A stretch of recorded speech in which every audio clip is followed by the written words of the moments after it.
Chairman सभापती त्याच्यावर कुठेही डिस्कशन झालेलं नाहीये.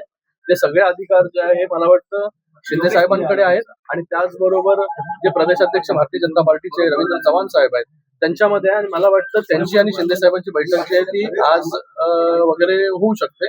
त्याच्यामध्ये जे आहे बाबा त्या ठिकाणी महायुतीचं सत्ता स्थापना कशा प्रकारे करायची, कोण महापौर कोण उपमहापौर कोण कुठले कुठले चेअरमॅन होतील हे त्या ठिकाणी ठरवलं जाईल. ठाकरेंकडे जे 4 नगरसेवक ठाकरेंकडून गेलेले आहेत, मनसेकडे 2 गेलेले त्यांच्या चिन्हावर लढलेले आणि त्याच्यानंतर 2 नगरसेवक जे आहेत ते आता दिसत नाहीत. ते 4 नगरसेवक तुम्हाला पाठिंबा देऊ शकतात? आता आम्हाला त्याच्याबद्दल तुम्ही विचारलं तर आम्ही कसं सांगणार ते 4 नगरसेवक त्यांचे म्हणजे तुमच्या 4 संपर्कात नगरसेवक नॉट रिचेबल आहेत, दिसत नाहीत. तर ते तुमच्या संपर्कात आहेत का? फिरायला गेले असतील मला वाटतं. अच्छा, तो महापौर तुमचा बसेल हे तुम्ही सांगता? अरे मी बोललो तुम्हाला महापौर उपमहापौर किंवा कुठलंही चेअरमॅन हे जे आहे मला वाटतं शिंदे साहेब आणि त्याचबरोबर प्रदेशाध्यक्ष रवींद्र चव्हाणजी हे बसून जे आहे त्या ठिकाणी ठरवतील. आणि सगळीकडे कल्याण डोंबिवली महानगरपालिका असेल किंवा उल्हासनगर असेल इथे सगळीकडे महायुतीचा जो आहे हा महापौर बसेल. कोणाचा महापौर बसेल कोणाचा उपमहापौर बसेल जेव्हा हे वरिष्ठ नेते बसतील त्या ठिकाणी आपल्याला माहिती पडणार की उल्हासनगरमध्ये काय होईल आणि कल्याण डोंबिवलीमध्ये काय होईल. पण एकच आहे की इथे तुम्हाला जे वाटतंय की भारतीय जनता पार्टीला बाजूला ठेवून हे काहीच होणार नाही. तसं भारतीय जनता पार्टी असेल शिवसेना असेल आणि मनसे असेल या ठिकाणी जे आहे हे सत्ता जे आहे स्थापन करेल.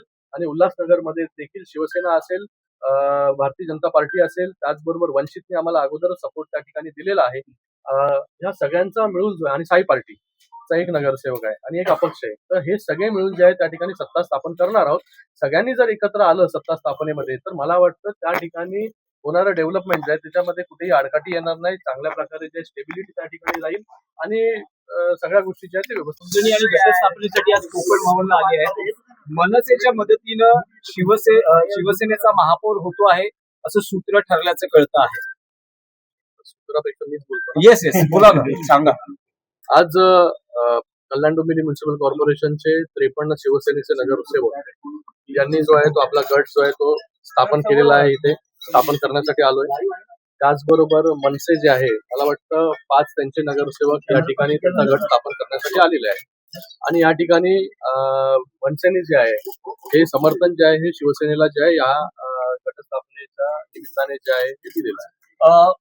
राष्ट्रवादीचे 1, काँग्रेसचे 2 आणि जे काही नॉट रिचेबल नगरसेवक आहेत अशी मिळून सत्ता स्थापनेसाठी केडीएमसी मध्ये आघाडी असेल. नाही याच्यामध्ये जे आहे फक्त मनसे आणि शिवसेना.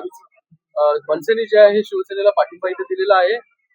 युतीमध्ये शिवसेना आणि भारतीय जनता पार्टी जे लढलेली आहे आणि युतीमध्येच सत्ता जी आहे ही कल्याण डोंबिवली महानगरपालिकेमध्ये आम्ही स्थापन करणार आहोत. जे येतील त्यांचं जे आहे हे आहे. मला वाटतं स्थिरतेसाठी कल्याण डोंबिवली महानगरपालिकेमध्ये जेवढे लोक बरोबर येतील त्याच्यामुळे जे आहे डेव्हलपमेंट देखील चांगल्या प्रकारे त्या ठिकाणी होईल.